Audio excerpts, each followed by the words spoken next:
Alright, Sam, I'm going to take you slow motion through pitch release, and then I'll go over some things that I think you can work on, some things that you do well.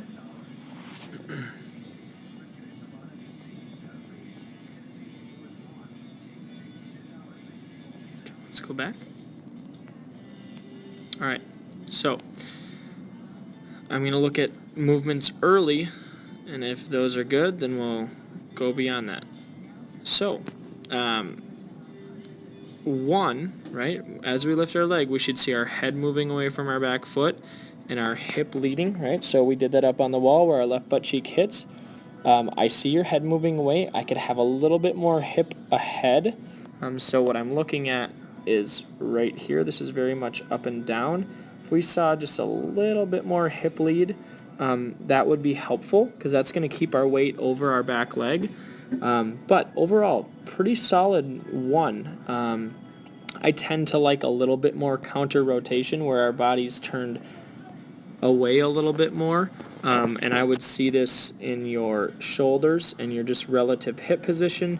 That left foot and left knee would be turned back a little bit more. But, like I said, one is pretty good. So if I didn't see that and you did everything else after this pretty well, I would be okay with that. So you don't need to change much in one, but my suggestions typically are let's have a little bit more turn away, and make sure our butt's ahead of the process. That left hip is ahead. Okay, but pretty darn good.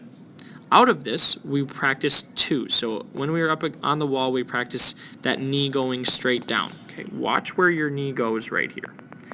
We're going to see it go straight down and out. Okay, so it just went from here to here. Okay, versus something that would go here to here. Okay, so practicing going from 1 to 2 up against a wall and then applying that to your throw would be very beneficial for you. Now, with that said, I do want to point out some things that you're doing really well.